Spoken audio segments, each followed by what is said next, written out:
Bem, o título que nós queremos desenvolver diz respeito às reflexões de um maltrapilho. E nós vamos tomar como texto inicial para fundamentar esta reflexão o Evangelho segundo São Mateus, capítulo de número 11 e versículo 25. É o primeiro texto que nós tomamos e escolhemos para esta reflexão. Assim diz o texto: naquele tempo, respondendo Jesus, disse: graças te dou, ó Pai, Senhor do céu e da terra, que ocultastes estas coisas aos sábios e instruídos e as revelaste aos pequeninos. O outro texto está em 2 aos Coríntios, capítulo 4, versículo de número 7, cujo texto assim se descreve: temos, porém, esse tesouro em vasos de barro, para que a excelência do poder seja de Deus e não de nós. O terceiro texto nós encontramos em 1 aos Coríntios, capítulo 15, versículo de número 10, apenas a parte A e B, que diz: mas pela graça de Deus sou o que sou, e a sua graça para comigo não foi em vão. É bom dizer, de forma preliminar, que não temos o objetivo de trazer uma reflexão embasada na hermenêutica e da exegese bíblica. Nosso objetivo e intuito nesta reflexão é focalizar o papel e a função do humilde de espírito, do humilde de coração e aquele alcançado pela graça de Deus. Bem, quando abrimos o dicionário para entendermos o que significa maltrapilho, nós encontramos alguns vocábulos que definem, que conceituam a palavra maltrapilho. Primeiro, esfarrapado. Segundo, mendigo. Terceiro, pedinte. Número 4, pobre. 5, pequeno e menor. Quando nós começamos a desenvolver uma análise bíblica, os corredores da Bíblia, vamos descobrir que este maltrapilho significa desprovido. É aquele barro ou vaso feito de forma frágil. E, em terceiro lugar, o objeto especial da ternura e da misericórdia de Deus. Sobre esse aspecto bíblico, vemos que também significa esta reflexão, o aspecto de humildade, o senso de pequenez, o senso de menor, cuja palavra humildade, vem de humus, que quer dizer fertilizante, lodo, lama, mas que ao mesmo tempo, este barro, este humus, é exatamente aquele que se torna o portador da graça, da bondade e da misericórdia de Deus. Esta manhã estamos aqui pela graça de Deus. Esta manhã eu estou ocupando este púlpito não pelo que sou, não pelo título que venha possuir ou que possua, mas eu estou aqui pela graça de Deus, falando para esta multidão tão grande que aqui veio para juntamente estudarmos a palavra de Deus. A visão que nós temos hoje, a chamada visão odierna, é diferente do obreiro, é diferente daquele que chamávamos algum tempo passado de servo de Deus. Antigamente era muito conhecido e ouvíamos sempre alguém dizer: este é um servo de Deus, este é um homem de Deus. Há passagens bíblicas que diz acerca de Samuel: vejo verdadeiramente que este é um homem de Deus. Eu me lembro ainda, nos meus tempos iniciais como servidor na obra de Deus, que era muito comum usarmos o título para o chamado ministro hoje de obreiro. O que o irmão é? Eu sou obreiro do Senhor.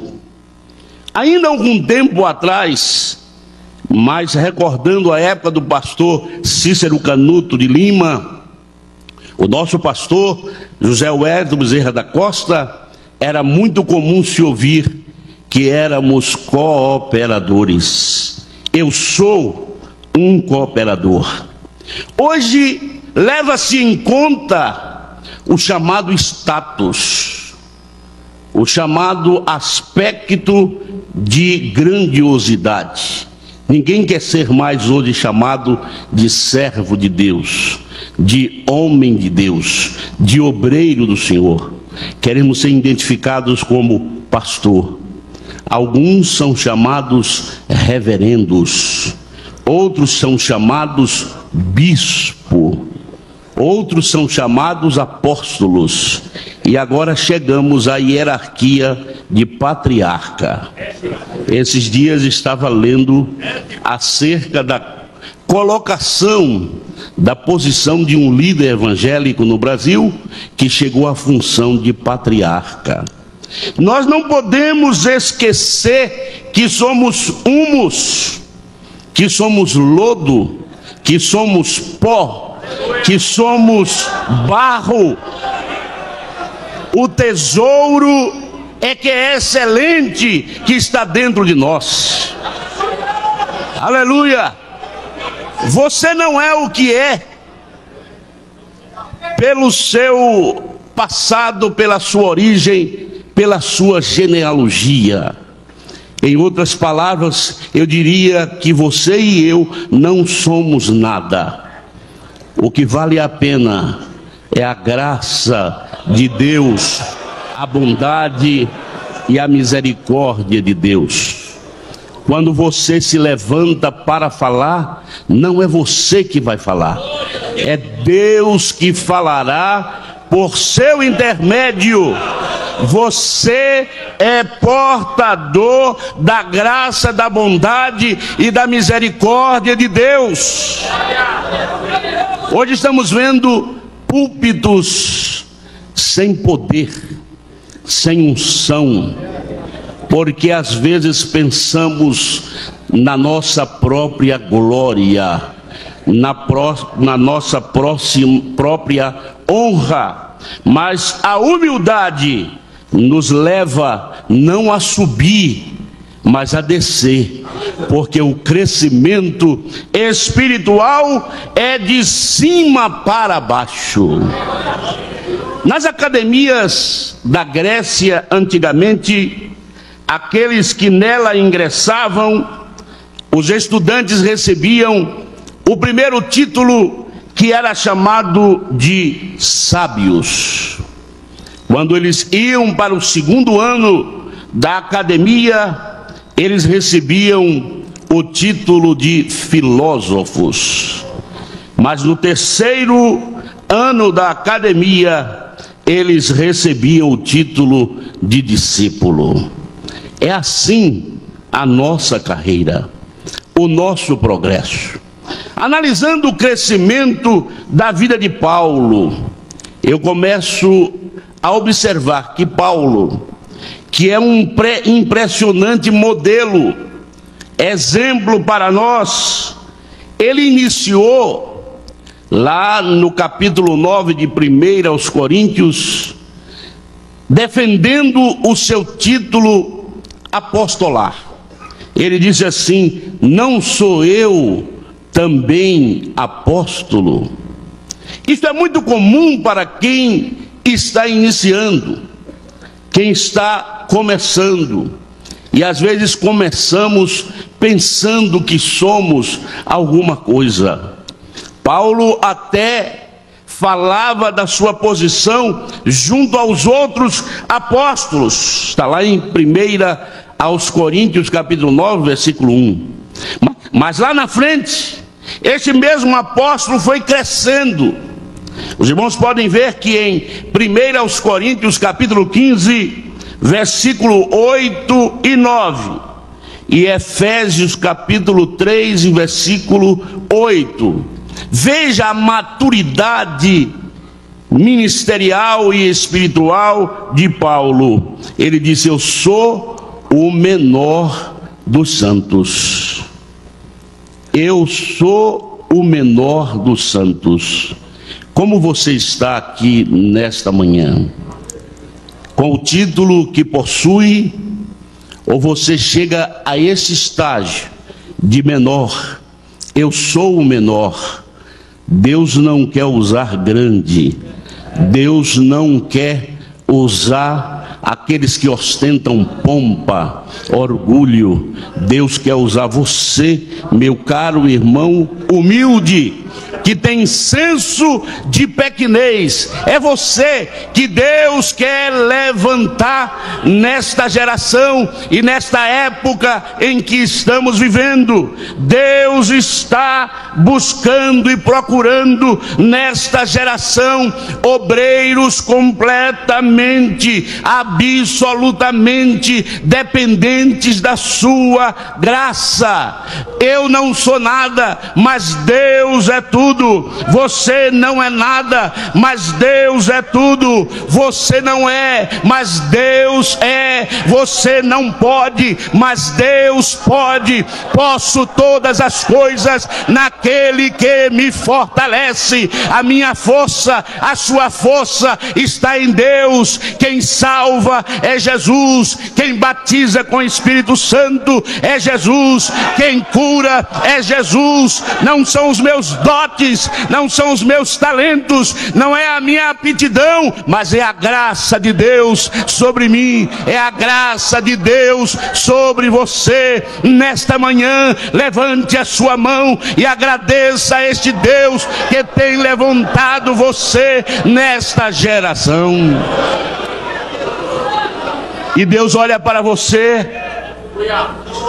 Pastor Edson José dos Santos gosta de usar uma expressão que acho muito bonita, e ele diz que é uma inutilidade, e Deus olha para você como inutilidade, com incapacidade, e Deus o levanta para ser capaz, porque o suficiente é Deus.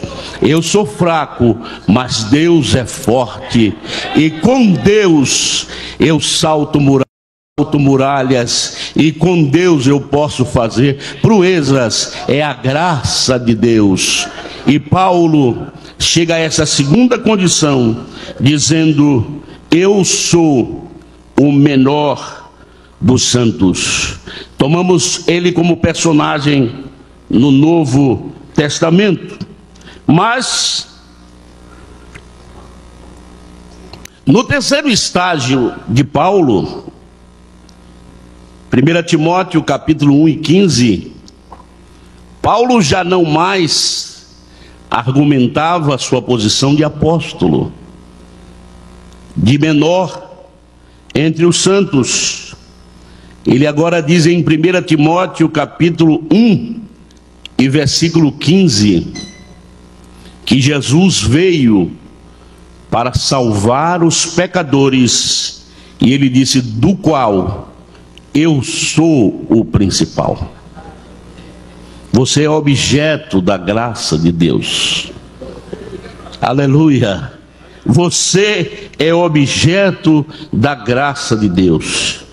Observe que a honra, ela vem de acordo com a humildade, com o senso de pequenez.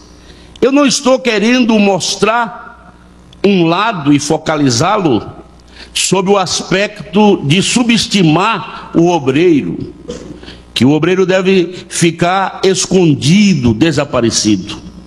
Eu estou mostrando que Deus, nesta época, Deus, nesta geração, quer levantar obreiros e homens completamente dependentes dele.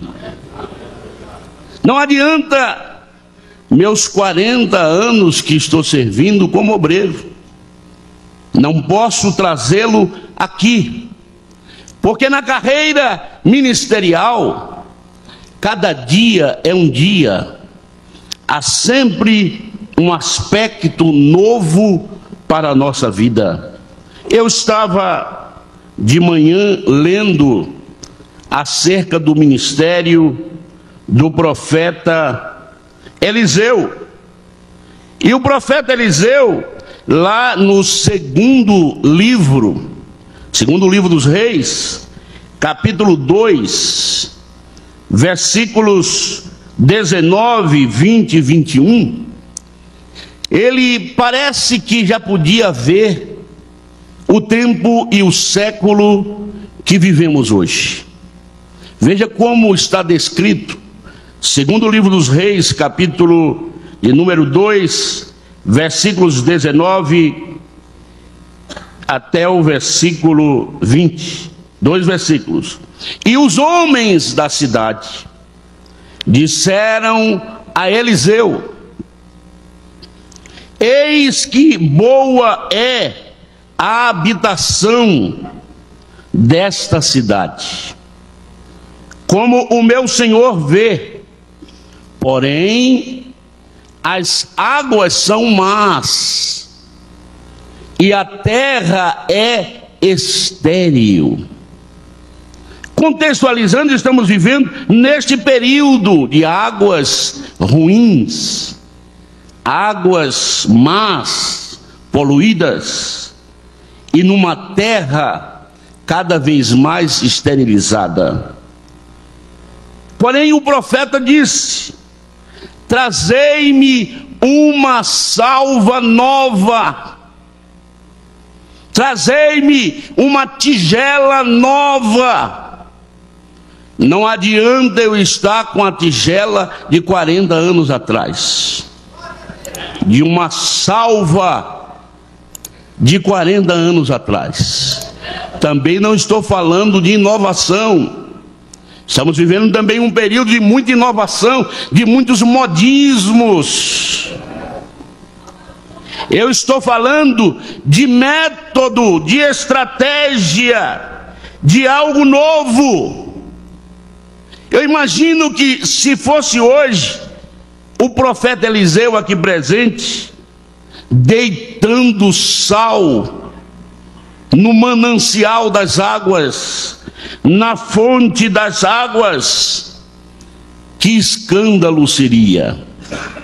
Iam chamá-lo de neopentecostal, porque nós já estamos entrando na fase do pentecostalismo clássico, tradicional, e às vezes não aceitamos mais aquela igreja barulhenta, pentecostal, de fogo que conhecemos, e achamos muitas vezes que se tratam de meninos que estão se levantando hoje, mas esquecemos que precisamos de uma salva nova, de uma tigela nova, de novos métodos, de estratégias.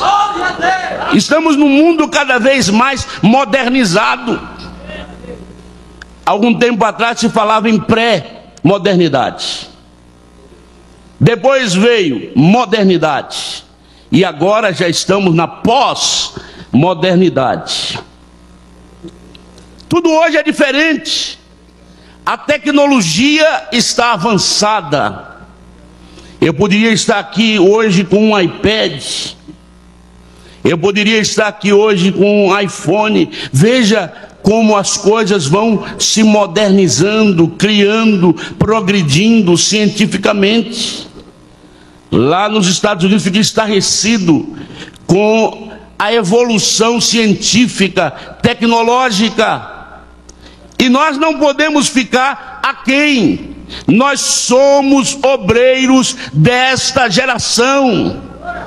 Nós somos obreiros e cooperadores deste século.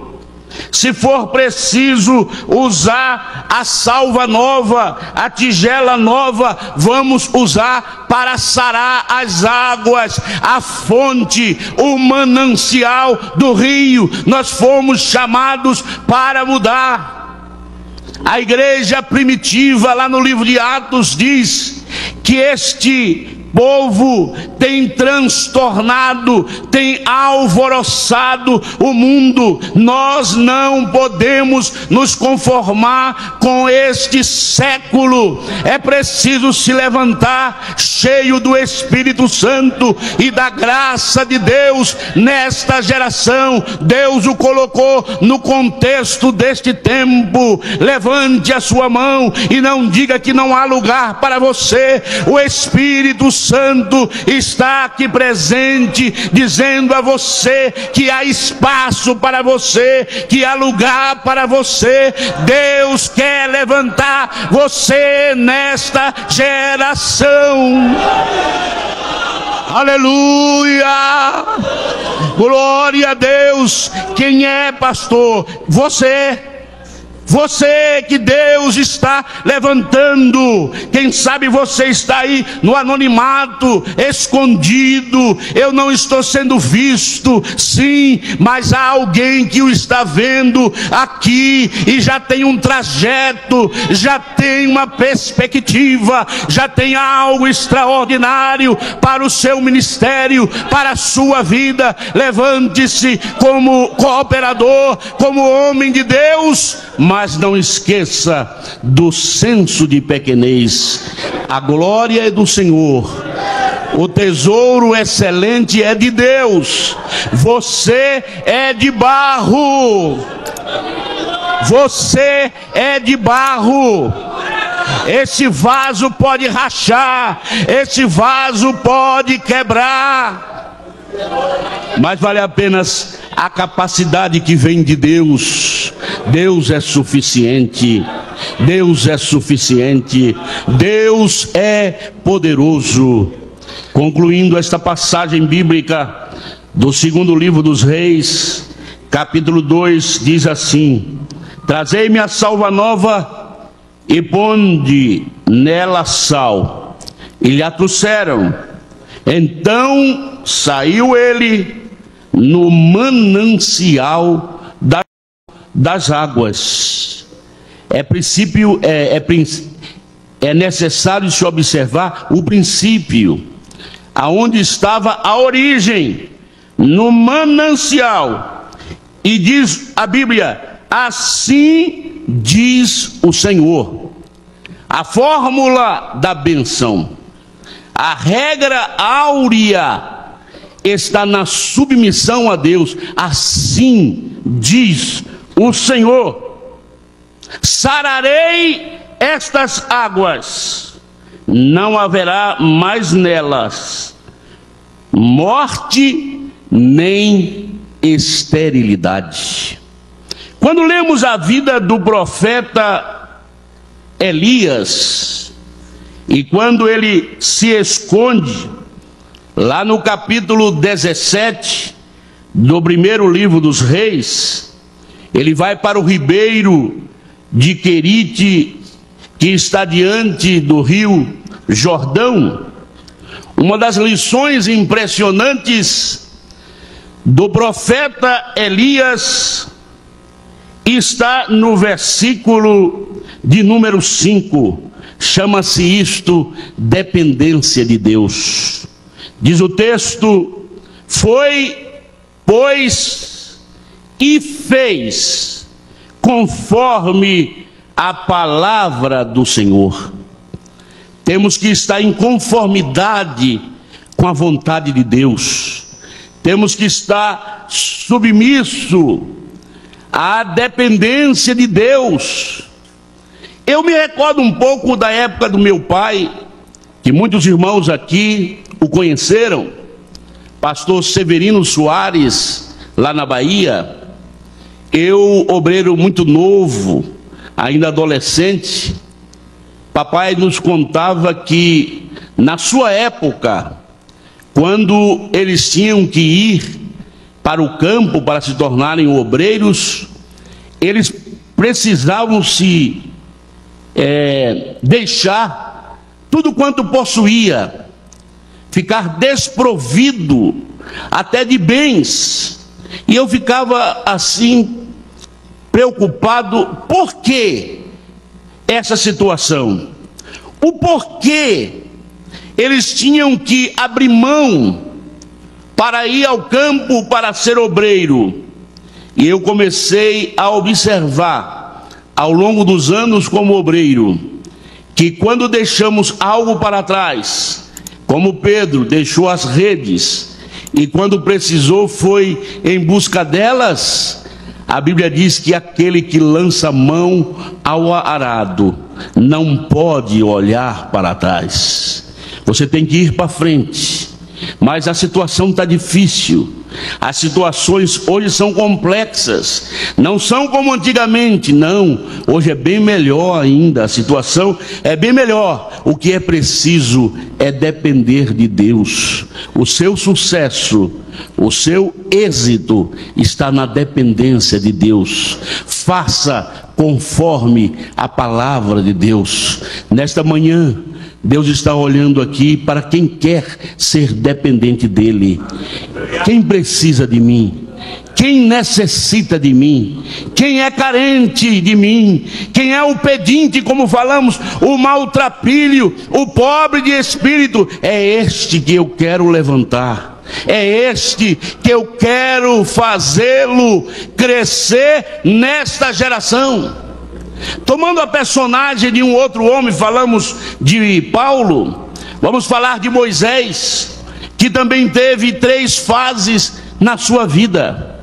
Na primeira fase dos seus 40 anos, porque Moisés teve 3 etapas de 40 anos.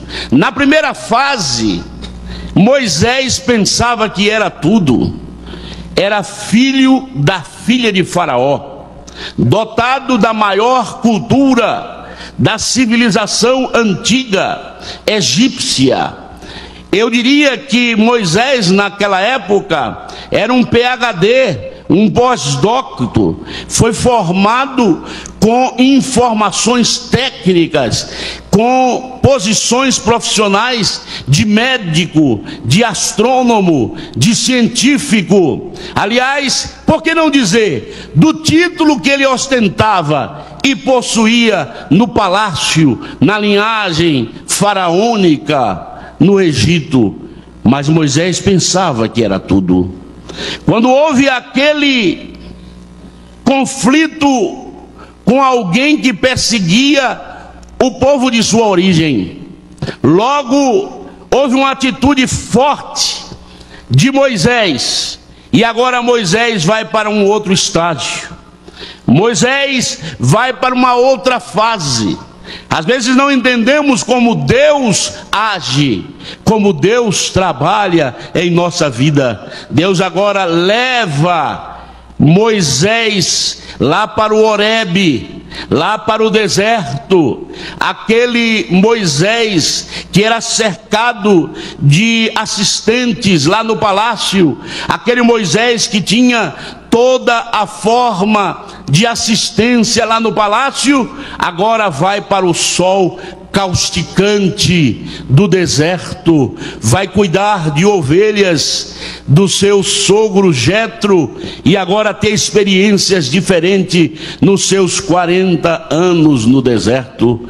Você está vivendo uma fase hoje e não compreende por que está vivendo. É Deus agindo, é Deus trabalhando na sua vida. Você está lá no deserto, escondido entre as sarças, as árvores diferentes que é própria de terras áridas, mas Deus contemplava Moisés lá no deserto, nos seus 40 anos. Eu imagino que pareciam anos que não acabavam mais, e de repente Moisés chega à última fase, e antes de partir para a terceira fase, ao final da segunda fase dos seus 40 anos, Moisés entende que não era nada. Ele, acho que esqueceu, não sei se houve uma amnésia, ele esqueceu até de tudo quanto ele aprendeu lá no palácio com mestres, doutores, seus instruidores e ensinadores. Sabe por quê? Porque quando Deus aparece a Moisés através de uma sarça ardente que era comum no deserto, e Deus começa a falar com Moisés. Moisés agora diz: Senhor, quem sou eu? Eu nem sei falar. Aí Deus diz: agora este obreiro, este cooperador está chegando no ponto. Aleluia! Você aprende, você amadurece. São as provações, desalentos e sofrimentos da carreira.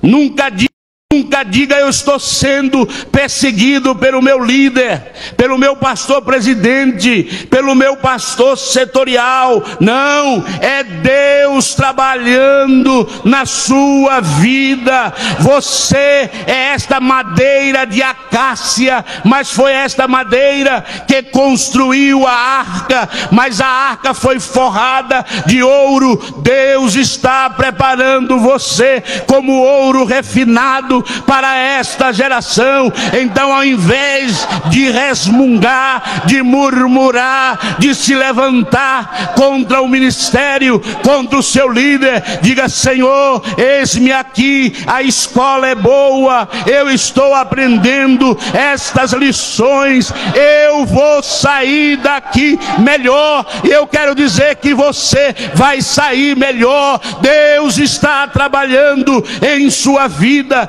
Você terá um ministério extraordinário. E volto a dizer, há lugar hoje, e a gente olha assim, tanta gente, será que tem espaço? Tem espaço para você. Deus está trabalhando na sua vida, Deus está levantando você. Aleluia, aleluia, aleluia, aleluia, glória a Deus. Deus está levantando você para esta geração. Que privilégio! Glorifique a Deus. Você tem tudo agora. Deus está dizendo: eu vou te usar, eu vou te usar, eu vou te abençoar. Aleluia! Você pode receber esta palavra. Deus vai te usar, Deus vai te levantar nesta geração. Mas quando o enfermo for curado, lembre-se que a glória não é sua, não é o seu dom espiritual, que são os dons de curar, não. É a graça de Deus, é a bondade de Deus, é a misericórdia do Senhor. Glorifique a Deus, transfira a Deus esses créditos. Nós não temos créditos, os créditos pertencem a Deus. Aleluia! Permaneça neste senso de pequenez, humus, barro, lama, maltrapilho. Mas é você que Deus quer usar. dispense recompensas. O obreiro, quando ele vai marchando à frente, ele começa a ser elogiado. Quantos incômodos, né? Bate-se no ombro. A glória é de Deus. Aleluia! A graça é de Deus. Lembre-se que você é madeira de acácia. O Espírito Santo trabalhou em você, assim como Deus levantou Aholiabe para fazer escultura especial, mas ele era cheio do entendimento do Espírito de Deus. É este Deus que está trabalhando na sua vida. Findando a segunda fase de Moisés, ele agora não era nada. O que é que eu vou dizer a Faraó? E eu começo a pensar que ali não era qualquer pessoa, não. Era Moisés, que tinha título, que possuía título, mas agora ele perdeu a fala. Chega alguém aí curioso a dizer que ele era gago. E se era tão poderoso o líder gago, imagine se não fosse. O que eu vou dizer a Faraó? Agora não é você mais que diz, quem diz sou eu. Aleluia! Quem diz sou eu. De que posso falar e me identificar perante o rei? Você vai dizer assim: olha, quem me enviou foi o eu sou o que sou. Quem te chamou foi o eu sou o que sou. Lembre-se que nesta manhã, nessa primeira hora, nós lemos o texto que diz: Paulo, pela graça de Deus, eu sou o que sou. Então o eu sou me enviou a vós.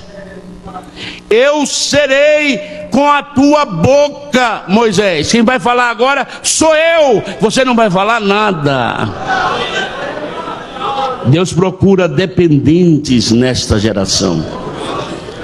Alguém que chegue no púlpito, na igreja, nos lugares onde tenha que falar, dizer: olha, eu estou aqui, só Deus sabe. Desprovido. Eu estou aqui sem condições de falar. É você que Deus vai falar. É com você e através de você que Deus vai falar. Porque a capacidade vem de Deus. O poder vem de Deus. Deus vai fazer fluir algo importante através de você. E Moisés, complementando esta parte, ele agora estava pronto para a última etapa, porque a partir dali, tudo era diferente, tudo pertencia a Deus. Eu me lembro que no Talmud, que é o livro de tradição oral dos judeus, conta-se que quando as famílias disputavam um escravo, disputavam alguém na sua família, buscavam um líder. Moisés, nós viemos aqui para que o senhor, como líder, como juiz, possa arbitrar de quem é o escravo, desta ou daquela família. E Moisés agora aprendeu a lição, falou: eu vou falar com Deus.